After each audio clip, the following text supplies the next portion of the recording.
ไปถ่ายรูปวันนี้ไปค่ะไปจบแล้วนั่งกันเลยไอ้หกคนไรอยู่เนาะสักปีละฮะสี่แย่เอาเพิ่มเต้นด้วยแท้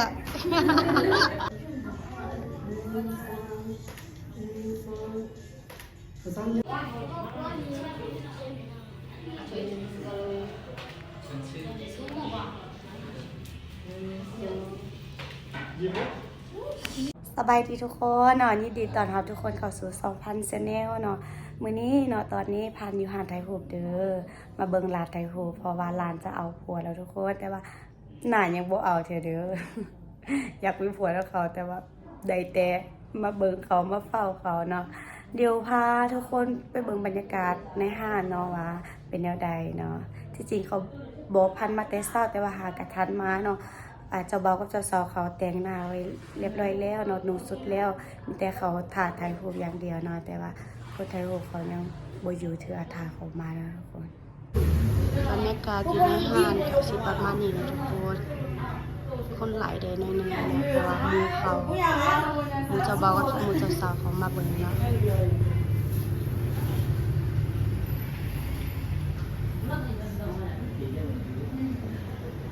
ไปถ่ายรูปวันนี้ไปค่ะไปจบแล้วนั่งกันเลย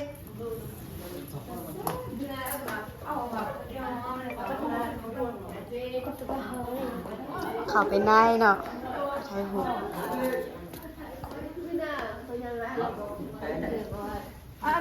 แล้วนี่ก็จะวางนะ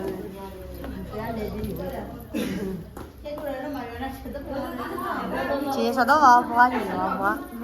ế cho sao không vô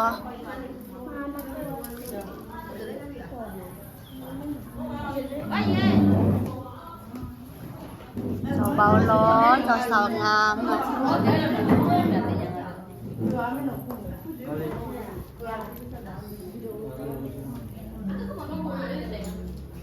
một con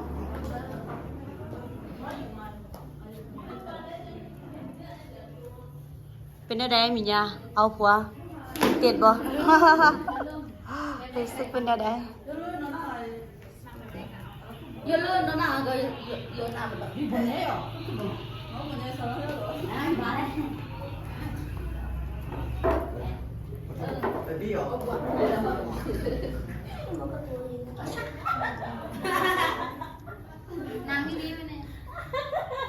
อันนี้เป็นสุดอย่างว่าเอ่ยสุดเหลืออันนี้ฮะสุดเล่าอ่ะ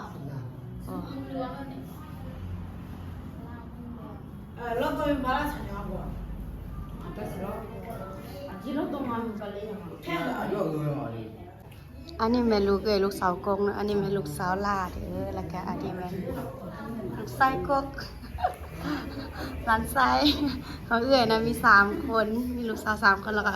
เอ้ยก็หันเอาผัวแล้วเนาะยังมีหลานสาวคนนึงยังหน่อยอยู่ไอ้หกคนไรอยู่เนาะสักปีละฮะสี่แย่เอาเพิ่มเต้นด้วยแท้จะเบาจักปีซะฮะ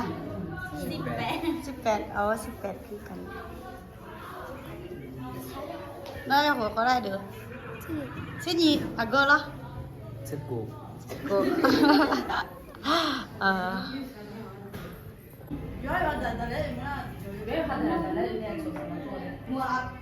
Hei dah, agak jadi bitu orang kerja lah. Asal bitu. Hei, cik yo asal bitu tu. Tiểu đâu đấy, à giờ hỏi thì mang hỏi mà không bị cái nhà gì mà. Cái chỗ này hỏi chứ mà.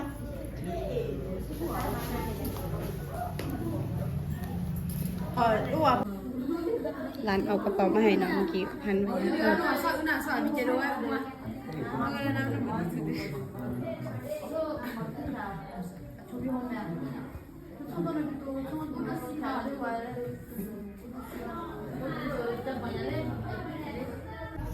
จะบอกว่าจะสอบเบิ้งไปเบิ้งมาคือเอ่ยน้องกันนี่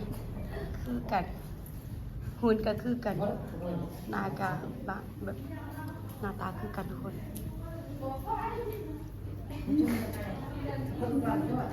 집에 두에 지도요. 누가? 뭐면 하나 히타ได้เด้อก็บอกเขาให้แล้วเขา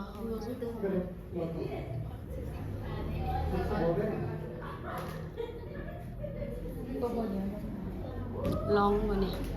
มีการลอง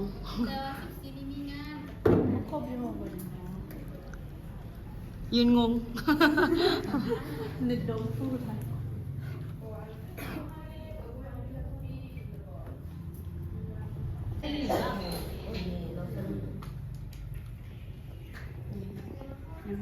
ยังบ่ไทยอีก แล้วก็มีก็อะไรดี เราจะเซลล์ขนาดนั้นใช่ไหมที่ไหนมาอยู่บนกระดวนสัตว์เราจะได้그거만 조금만 써도 이거지. เมื่อถ้าตัวเองนุ่งผ้านุ่งผ้าขนาดนี้ก็ถึงก็ คนถาเบิ่งไทยโหกทุกคนมาไกลหลายบ่ยอมเอาไปมาเบิ่งบ่ยอมต้องเบิ่งเขาก็บ่ออกไปคือกันก็สิไทยโหอยู่นี่แหละไทยคลิปอยู่นี่แหละเนาะคนงามแต่สิยังจะเป็นไผนี่ผู้งามบักงามอันนี้แม่นคนบ้านเดียวกันเนาะบ้านห้วยน้ำแดงเด้อที่บ้านเดียวกัน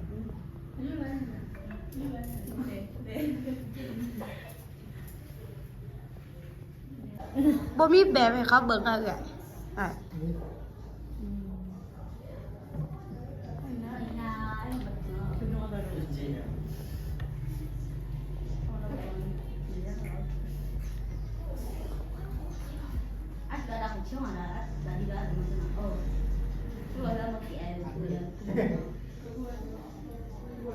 นุ่งสุดเล่าต้องมีเนาะอันนั้นน่ะมีไม่อย่างนั้น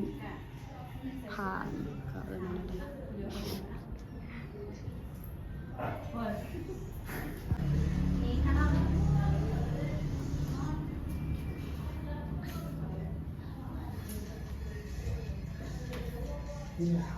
아까 비디오 봐도 저 자세만 이해만 녹순이 좀 하고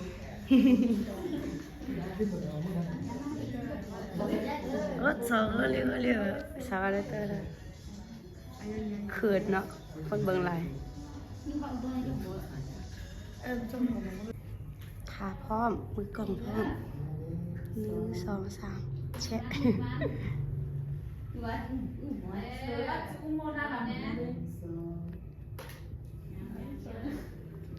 งานเดียว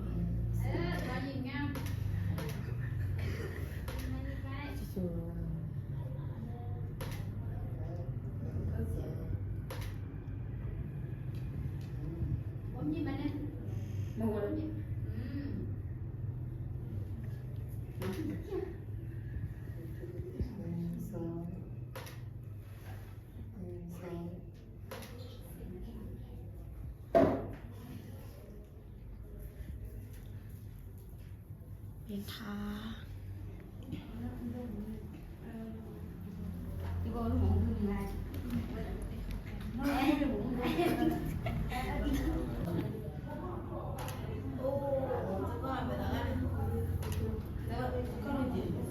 Cái sao vậy?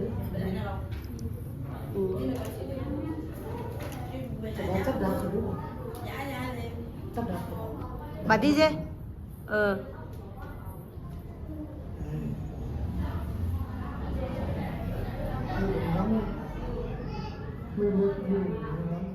Được sao? Được sao? à chắc là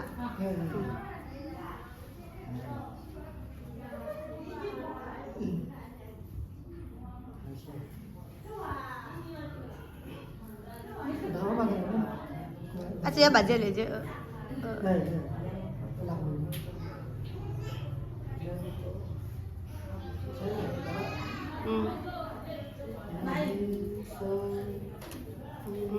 ngắm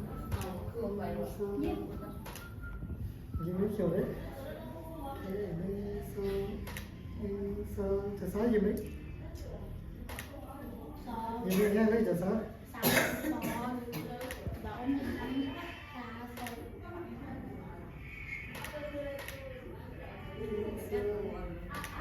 sứ mò nhau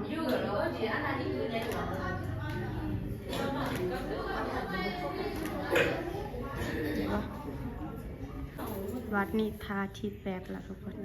มีจุดแปดทาละ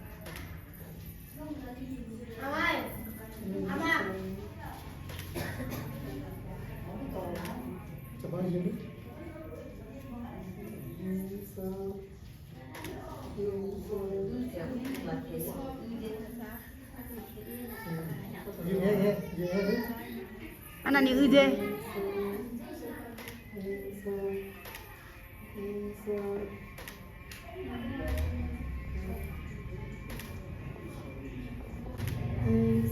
งามยิ้มเลยยิ้มเลยสอง ai mà cũng mẹ khơi này chưa đó nữa chưa là nữa nào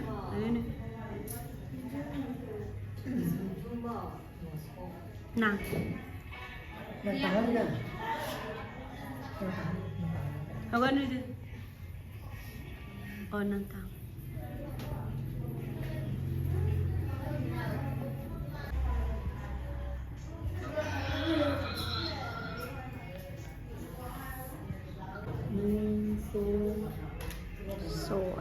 sôi gì biết kiểu đấy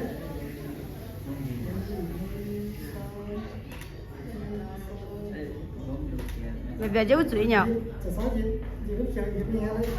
ยิ้มtốt rồiจะซ้อนยิ้มtốt rồi này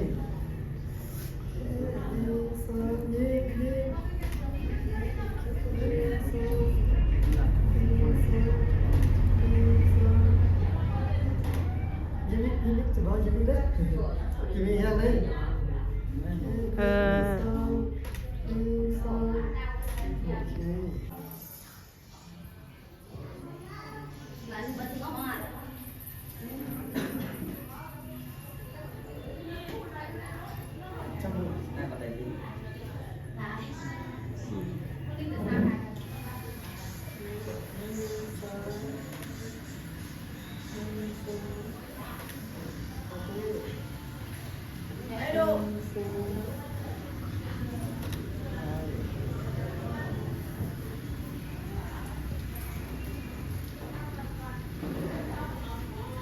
Cái nào nó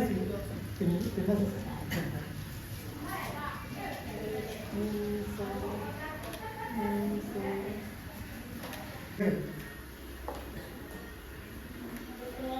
sắp đá đó chụp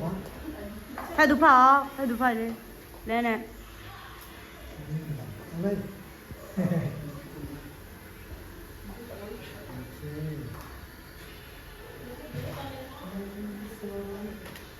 test sỏi nữa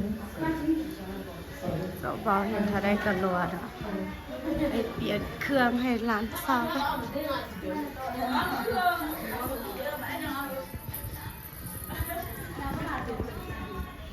mà là lê cho nó này là nhà nhỉ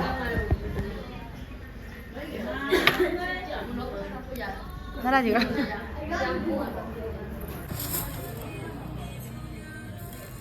phát tên này nặng quật cái gì tôi phải gì thế có là hết vụ này tôi phải hả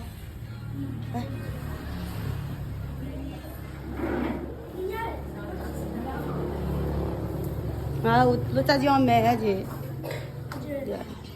thế không ạ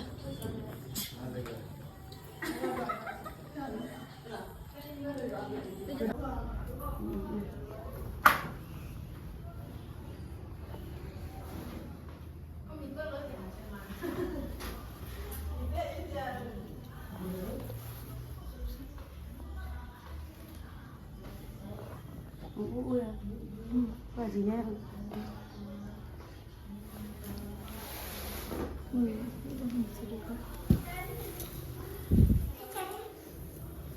thì mỏ là nó được để nhung đã chưa được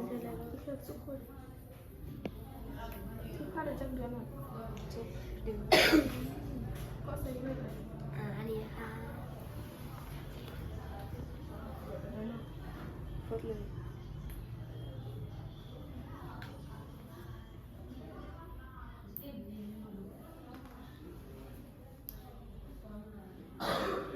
cái gì là thấy này mình không phải diễn giờ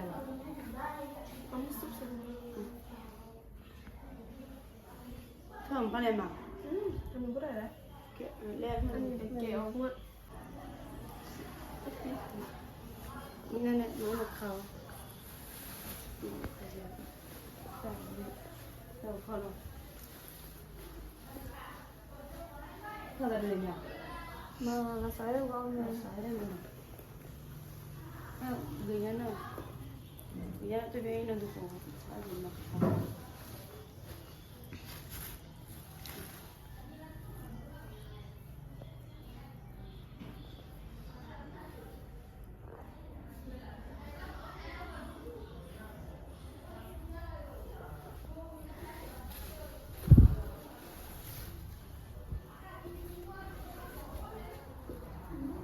นุ่งวันนี้แล้วก็ไทยอยู่นี่คือนึงแล้วก็มันจะได้ไปไทยหน่อยอีก ตัวเนี่ย ไปเรียนเคยอยู่หันสุราษฎร์แล้วก็ไทยอยู่หันสุราษฎร์แล้วก็กลับมาไทยที่แล้วก็แล้วสามสุด เอาสุดนี่ไทยอยู่ในหรอเอาไทยอยู่นอกอีกหรอเรียนสุดาค่าเราไทยอยู่นอกหรอไทยอยู่ในอีกแต่ว่าไปไทยใช่ไหม ใช้เท่านั้นท่าเขามักไปไทยดู อ๋อ เคยจะดูหัวให้ดูกันเดี๋ยวเอาอย่าง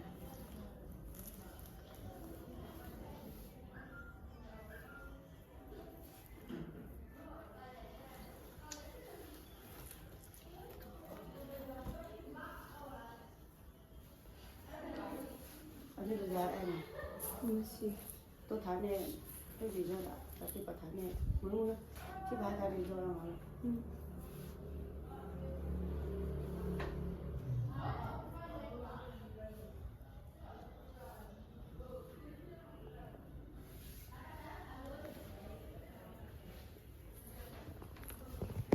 ว่า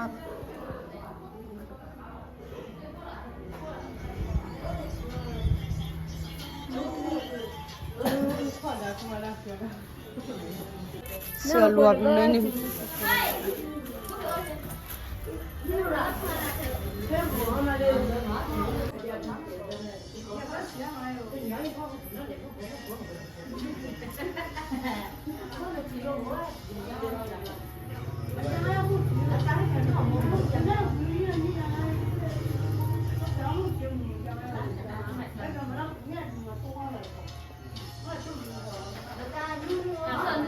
บาทนี่ไทยสุดลาตีนะ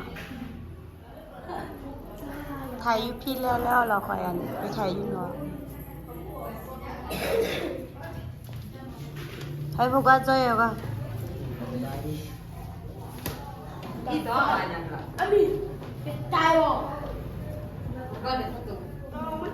ยูนอกเนี่ยพันบ่ไปแล้วเพราะว่าบ่ทันแล้วได้ไปส่งเครือให้ลูกค้าเนาะญี่ปุ่นบ่ไปญี่ปุ่นเหมือนเขานุ่งสุดราคาไปถ่ายเด้อแต่ว่า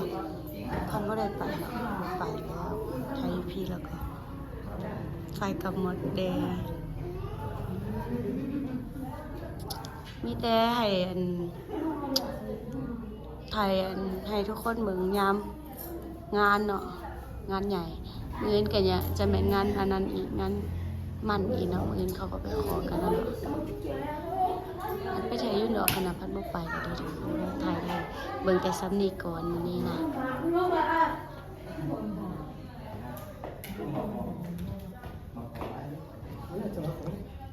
ถ่ายไป3สุดเนาะถ่ายสุดลาวแล้วก็สุดลาตีแล้วก็สุดอาคา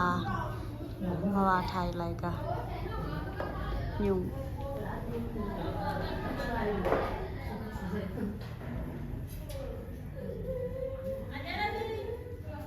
มันนั่งเบิ่งเขาเบิดมือกับเมื่อยหน่อยอยากพักผ่อนไปหนออยู่ทางน้ำท่าหันบ่ไปละ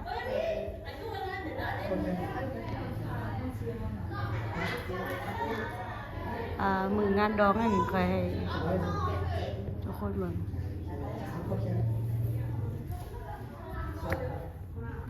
ยังบ่แน่ใจเนาะว่าสิกินมื้อใดนะแต่ว่าเขาขอก่อนเนาะเขาว่ามื้ออื่นเขาก็ขอละมื้ออื่นวันที่6เนาะ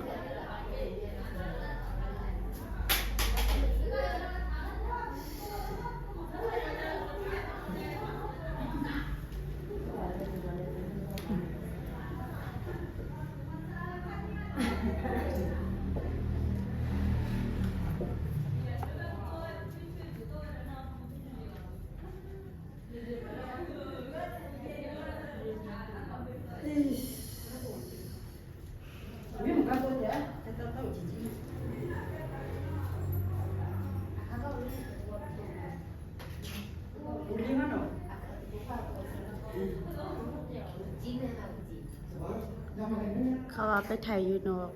แล้วก็กลับมาไทยนี่อีกแต่ว่าน่าจะไม่ได้ไปแล้วเนาะตอนนี้ก็2 โมงไปแล้ว3 โมงยังไปพุ่นมากกันน่าจะแรงเนาะตอนนี้เวีย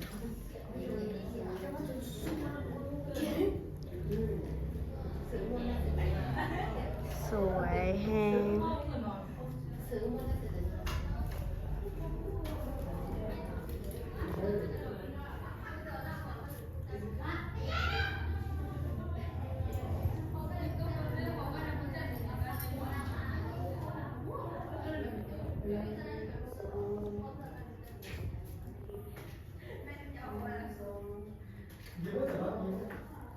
ทุกคนคลิปนี้พันไทยไว้แต่ซ้ำนี้ก่อนเนาะมีเวียกแล้วจะได้ไปแล้ว